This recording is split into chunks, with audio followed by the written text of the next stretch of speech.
En esta edición de Jerusalem Dateline, una sentencia explosiva de la Corte Penal Internacional que pide la detención de Benjamin Netanyahu y Yoav Gallant. Y surgen nuevas pruebas de la colaboración entre la UNRWA y grupos terroristas palestinos desde años atrás. Además, una antigua semilla germina, dando expresión viva a lo que puede producir el bálsamo de Gilead. Todo esto y mucho más en esta edición de Jerusalem Dateline. Hola y bienvenidos a esta edición de Jerusalem Dateline, soy Chris Mitchell. La Corte Penal Internacional ha emitido órdenes de detención contra el primer ministro de Israel, Benjamin Netanyahu, su exministro de Defensa y funcionarios de Hamas. Las órdenes convierten a Netanyahu y a Yoav Gallant en sospechosos buscados internacionalmente. Esto es lo más reciente. Las órdenes de detención acusan a Netanyahu y Gallant de crímenes de guerra y crímenes contra la humanidad por la guerra de Gaza, y a Hamas por los atentados del 7 de octubre que desencadenaron la ofensiva israelí. La decisión de la CPI expondría a Netanyahu y Gallant a ser detenidos si viajan a determinados países. En mayo, cuando la CPI amenazó con órdenes de detención, Netanyahu lo calificó de atentado moral de proporciones históricas. Las órdenes de detención se producen mientras Israel libra guerras en su frontera sur con Hamas y Hezbollah en el Líbano. El miércoles, el negociador estadounidense Amos Hochstein concluyó las conversaciones con el presidente del Parlamento libanés. Si avanzáramos, iría a Israel y mantendría allí conversaciones adicionales basadas en las conversaciones mantenidas aquí. Uno de los principales puntos de fricción es la exigencia de Hezbollah de que Israel no puede responder a las violaciones cometidas por el grupo terrorista. No está permitido que Israel viole, mate y entre cuando quiera. El nuevo ministro de Asuntos Exteriores de Israel dice que debe tener ese derecho. Tendremos que mantener la libertad de actuar si producen violaciones. Saar afirma que Israel debe ser capaz de impedir que Hezbollah vuelva a convertirse en una gran amenaza. Tendremos que hacer cumplir que no podrán construir de nuevo una fuerza en el Líbano.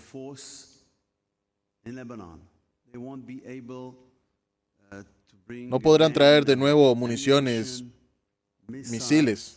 Aunque Hochstein no quiso hablar de los detalles del acuerdo, el analista de Oriente Medio Lee Smith dice a CBN News que él respaldaría al ejército libanés que ha sido infiltrado por Hezbollah. Estamos hablando de $400 millones adicionales para las Fuerzas Armadas libanesas, además de los cientos de millones que ahora hemos decidido darles anualmente. Lo que estamos haciendo es pagar el activo de Hezbollah. Smith dice que el acuerdo favorece a Hezbollah. No solo protege a un representante iraní, al principal representante iraní, Hezbollah, lo que también hace es defraudar a los contribuyentes estadounidenses. Lo llamamos financiación para el Líbano. No es una financiación para el Líbano, es financiación para Hezbollah. El miércoles en la ONU, Estados Unidos vetó la resolución del Consejo de Seguridad que exigía un alto al fuego inmediato, incondicional y permanente en Gaza. A lo largo de las negociaciones dejamos claro que no podíamos apoyar un alto al fuego incondicional que no liberara a los rehenes. Israel señala que jamás puede terminar la guerra fácilmente. Si Hamas liberara a los rehenes y entregara sus armas, no haría falta disparar ni un solo tiro más. En el Senado de Estados Unidos, un esfuerzo de los progresistas por poner fin a la venta de armas ofensivas a Israel sufrió una sólida derrota. Los opositores dijeron que enviaría una señal equivocada. Esta señal será vista por los enemigos de Israel y los enemigos de la paz, como que si siguen así ganarán. El primer ministro Netanyahu defendió rápidamente las acciones de Israel en Gaza. No hay guerra más justa que la que Israel ha estado librando en Gaza después de que Hamas nos atacara sin provocación. El presidente israelí Isaac Herzog escribió que la decisión ha convertido la justicia universal en un hazme-reír universal. La CPI acusa a Netanyahu y Gallant de ser culpables del crimen de guerra de hambruna como método de guerra y de los crímenes de lesa humanidad de asesinato, preocupación y otros actos inhumanos. Se nos acusa de dañar deliberadamente a los civiles mientras hacemos todo lo posible para evitar sufran daños. Se nos acusa de matar de hambre a una población mientras estamos trayendo cientos de miles de toneladas de alimentos para alimentar a la población. Las acusaciones de la CPI se produjeron en medio de pruebas de la parcialidad de otra organización internacional contra Israel. Un nuevo informe del grupo Human Watch afirma que un antiguo comisionado general del Organismo de Obras Públicas y Socorro de las Naciones Unidas celebró una reunión secreta en 2017 con grupos terroristas como Hamas y la Yihad Islámica Palestina. Allí el jefe de la UNRWA les habría dicho: estamos en marcha y nadie puede separarnos. En cuanto a las órdenes de detención de la CPI, significan que Netanyahu o Gallant podrían ser arrestados si van a ciertos países. Y a esos países Netanyahu no podrá viajar, y eso es algo muy, muy grande. Netanyahu espera una dura reacción contra el tribunal. Esta decisión tendrá grandes consecuencias para la Corte Penal Internacional y para quienes cooperen con ella. El próximo asesor de seguridad nacional del presidente electo Trump, el representante Mike Waltz, promete pueden esperar una respuesta contundente al sesgo antisemita de la CPI. Presidente de la Comisión de Asuntos Exteriores de la Cámara de Representantes, Michael McCall, Lindsey Graham, quieren que el líder del Senado, Chuck Schumer, someta a votación un proyecto de la ley que la Cámara de Representantes ha aprobado. La medida se denomina Ley de Acción contra el Tribunal Ilegítimo. Proyecto de Ley 224 del Senado. Impondría sanciones a los empleados o asociados del CPI que ayuden en este esfuerzo por procesar a los líderes israelíes. Graham ha tuiteado: el tribunal es una broma peligrosa. Es hora de que el Senado actúe y sancione a este organismo irresponsable. Paul Son, CBN News, Jerusalén. A continuación, el reservista de la CFDI, Doron Keidar, informa desde el frente en el Líbano.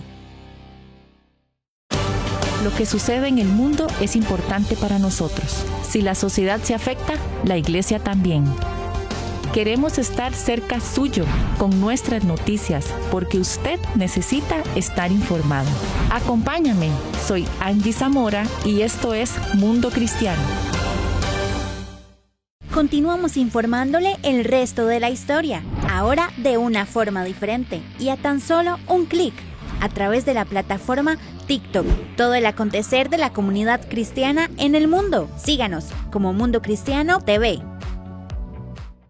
Disfruta en familia de historias de transformación, compasión y del poder de la fe para cambiar vidas.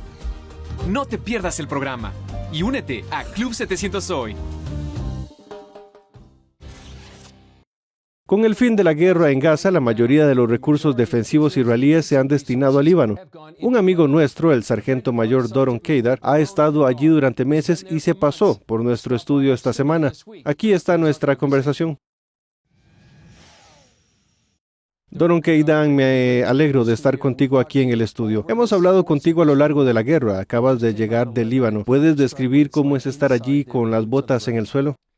Bueno, el Líbano es mucho más complicado que Gaza, es lo que le puedo decir.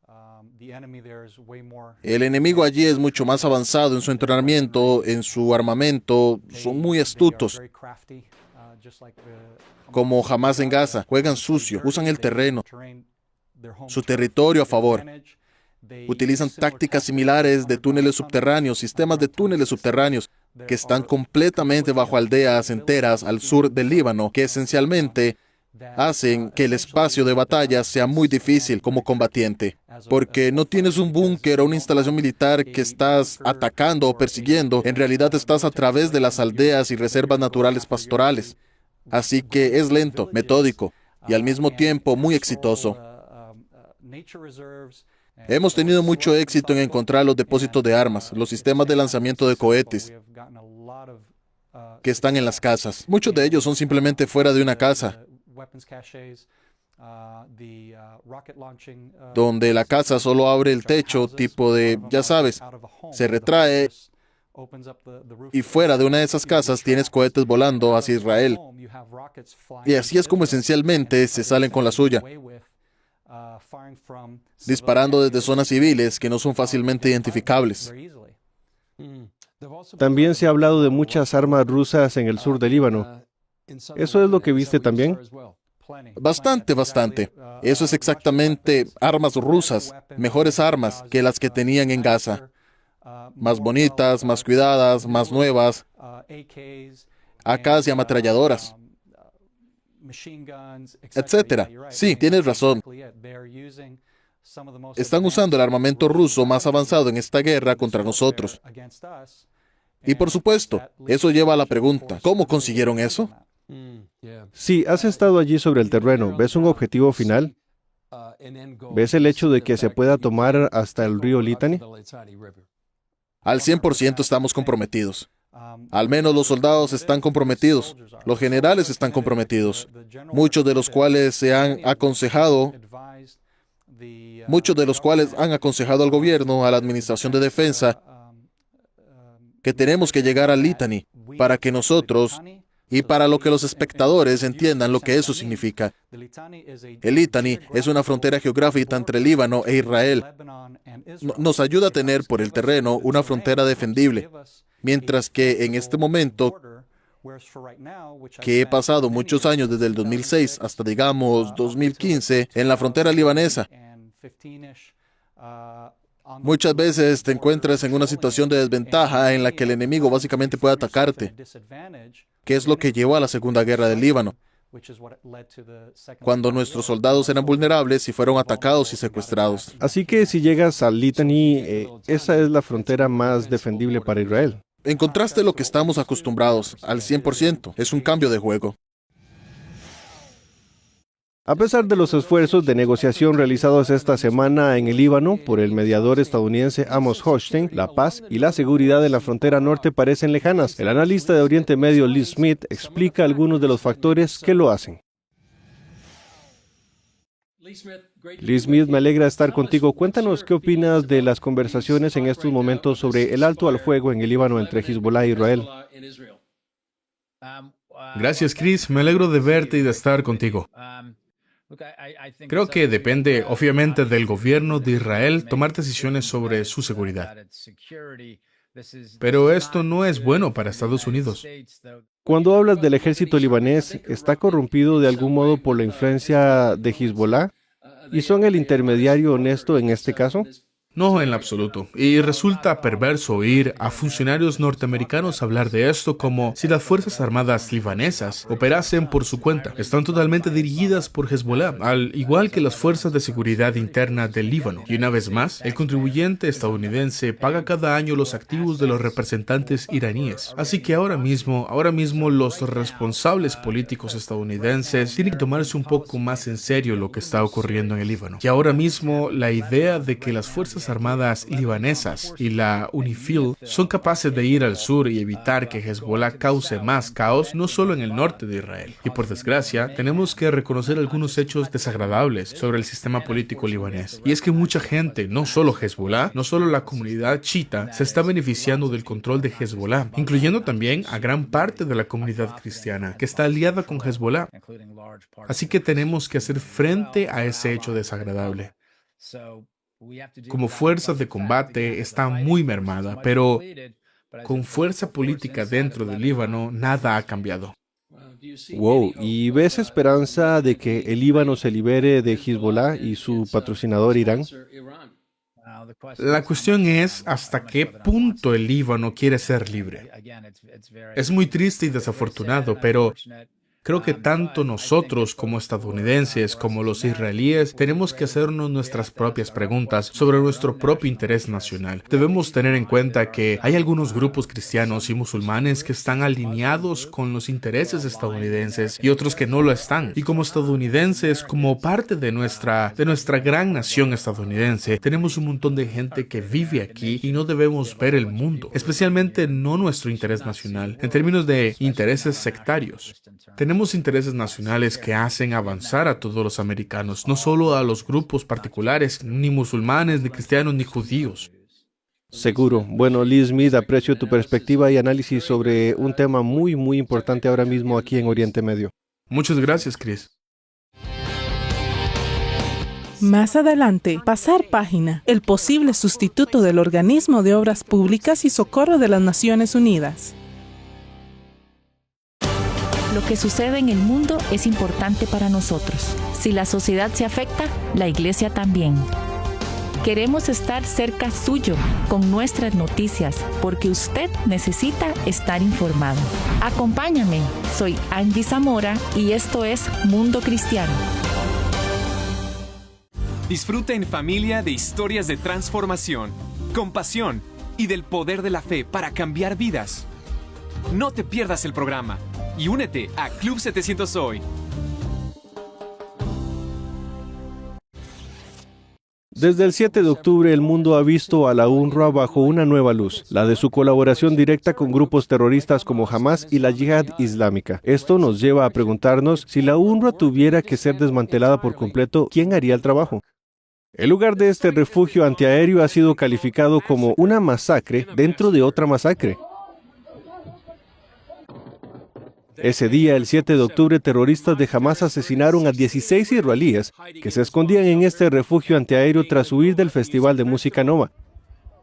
También secuestraron a varios, entre ellos al estadounidense de origen israelí Heinrich Goldberg Polling. Además de pertenecer a Hamas, el hombre que dirigió esta parte de la masacre tenía otro trabajo.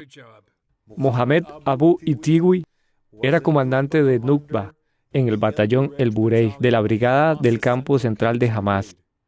Desde julio de 2022 trabaja para UNRWA.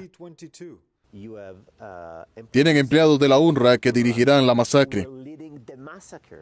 Un informe de Amikai Chikili, ministro de Asuntos de la Diáspora e Inmigración, documenta a los empleados que participaron en la masacre del 7 de octubre. Dijo a CBN News que la infiltración de Hamas en la agencia ha sido generalizada. Todo el sistema, porque Hamas está en el poder. Así que si quieres ser empleado de la UNRWA, con un sueldo muy bueno, tienes que estar relacionado con Hamas. Así que los empleados de la UNRWA en Gaza eran en su mayoría militantes de Hamas o personal de organizaciones civiles de Hamas, o familiares militantes o miembros de Hamas. Si no estás relacionado con Hamas directa o indirectamente, no puede trabajar en la UNRWA en Gaza. Prueba de esta relación es porque la Knesset aprobó recientemente por la abrumadora mayoría una ley para que Israel se divorcie de la UNRWA. Solo hay que entender de nuevo el espíritu de la ley. No tenemos nada contra la comunidad internacional, contra los extranjeros, contra la idea de la ayuda humanitaria, que es lo que Israel proporciona. Se trata de que la UNRWA participó en la masacre del 7 de octubre. Tras la votación, la UNRWA afirmó que la ley sería desastrosa. En la actualidad, millones de refugiados palestinos temen que los servicios públicos de los que dependen sus vidas desaparezcan pronto. Temen que los niños se vean privados de educación, que las enfermedades queden sin tratamiento y que cese el apoyo social. 17.000 miembros del personal de la UNRWA en los territorios palestinos ocupados. Toda la población de Gaza teme que se corte la única línea de vida que les queda. El coautor de la legislación, Boaz Bismuth, rebate esas afirmaciones. No habrá un vacío, porque el hecho de que ayer ayudaran no significa que otro no pueda hacer el trabajo mañana. El trabajo se hará porque te preguntaré lo mismo en Gaza. Puedes decirme que Hamas reina en Gaza. Si los echas, ¿quién controlará? Otra persona. Es tan fácil como eso. Y se encontrará. Otra gente puede hacerlo y lo hará estupendamente. El informe de Chikili cita cómo la UNRWA ha perpetuado a los refugiados palestinos durante generaciones. El hecho de que tengamos una identidad solo para refugiados palestinos que pueden heredar este estatus a sus hijos, nietos, bisnietos, creando más y más refugiados cada año, y luego tenemos el resto del mundo, la entidad de refugiados de la UNHCR, que es para cualquier otro refugiado en África, o Asia, o Haití, no importa. Su informe establece un contraste entre la UNRWA y el Alto Comisionado de las Naciones Unidas para los Refugiados, o UNHCR, que supervisa a 5.9 millones de refugiados. La UNRWA empleaba a 300.000 trabajadores en el 2023. Ese mismo año, la Comisión para las Naciones Unidas empleaba a 18.000 mientras supervisaba a 59 millones de refugiados en todo el mundo. Chikili dice que la diferencia es aún más profunda. ¿Por qué la UNHCR no es una entidad ideológica relacionada con la guerra contra el Estado de Israel? Y UNRWA es parte de una guerra. Es una máquina de guerra. Fue designada para entrenar a la generación joven palestina para la yihad. Esa es la realidad. Y también, cuando vas físicamente y vas y ves las escuelas de la UNRWA, en muchos casos debajo de las escuelas hay túneles. Dentro de las escuelas hay municiones, hay misiles y armas. Por eso muchos en Israel quieren la abolición de la UNRWA y apoyan que el UNHCR ocupe su lugar.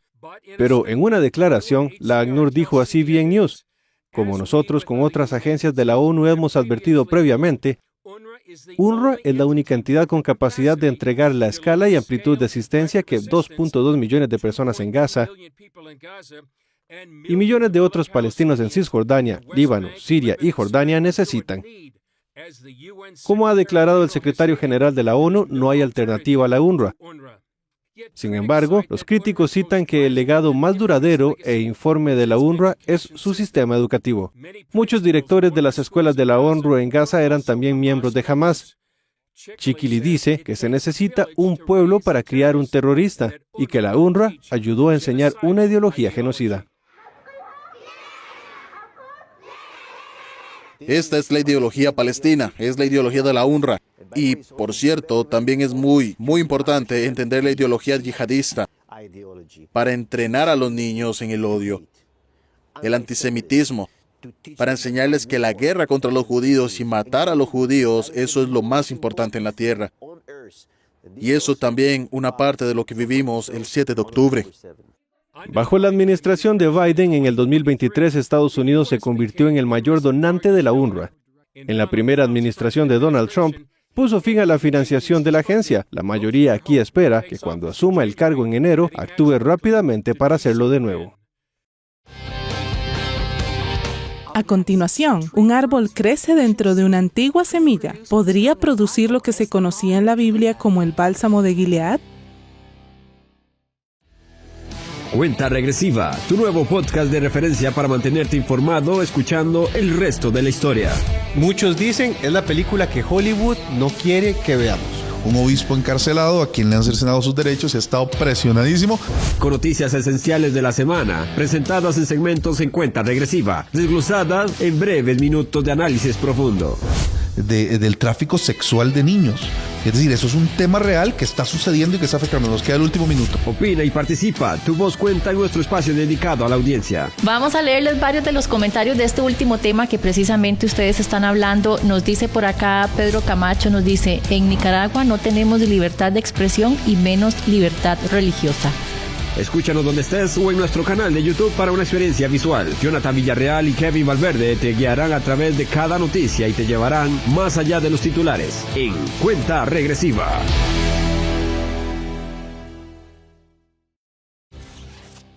Una semilla milenaria germinada en los últimos años podría ser la productora del bálsamo bíblico de Gilead, conocido por sus cualidades curativas. La corresponsal de CBN en Oriente Medio, Julia Stoll, se desplazó al desierto para observar de cerca el árbol y conocer a quienes los cuidan.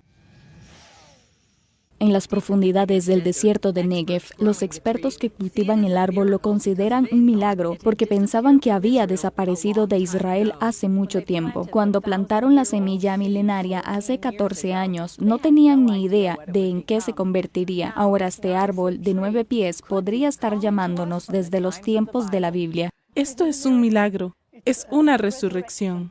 La doctora Sarah Salm, del Centro de Investigación de Medicina Natural, dirige el proyecto Shiva. Pediatra de profesión, se interesó por los usos tradicionales de las plantas, alimentos, medicinas, especias y tintes.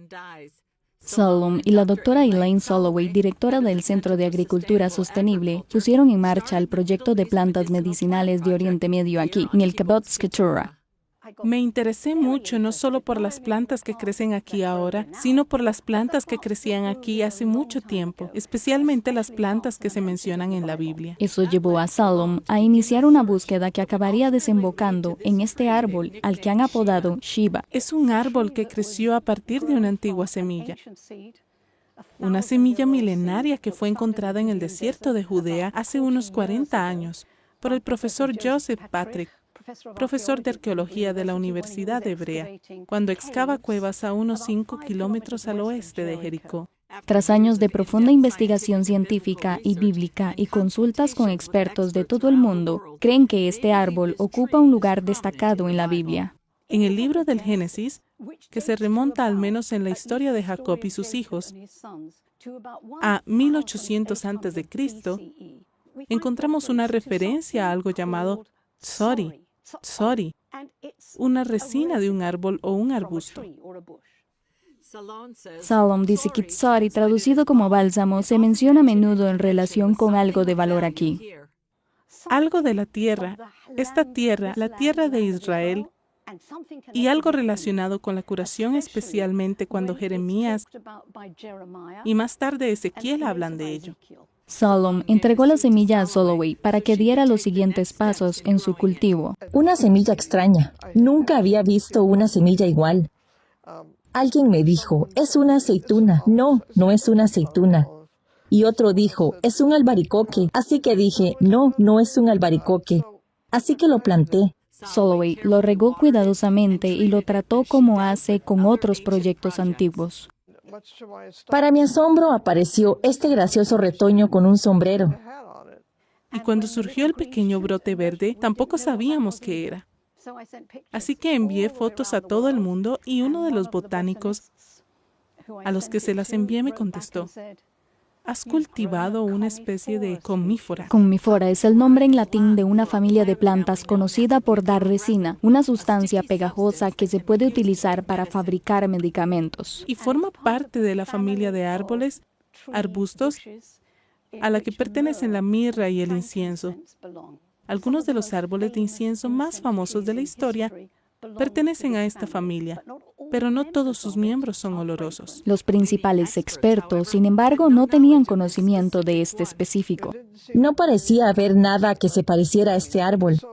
Así que con el tiempo, cuando empezamos a analizar su resina, descubrí que había algo muy extraño en él. El árbol tiene ahora 14 años y Soloway dice que todavía no saben mucho sobre él, aparte de que cree que es especial. Podría ser un árbol extinto. Podría ser el tsori. Vamos a plantarlo. Siento que ha vuelto a nosotros desde hace mucho tiempo. Salom y Soloway llevan casi 20 años trabajando juntas. Empezaron plantando semillas de palmeras datileras de 2000 años de antigüedad. CBN News conoció a Salom en 2011, cuando la primera, Matusalén, era muy joven. Esta, junto con otras palmeras datileras de Judea, están creciendo bien. Y este es Matusalén hoy, refiriéndose a su nuevo árbol, posible productor de bálsamo de Galaad. Creen que hay un mensaje positivo para hoy. Que hay curación en el mundo. Solo tenemos que encontrarla. Es una época oscura, y en esta época oscura es una especie de resurrección en cierto modo.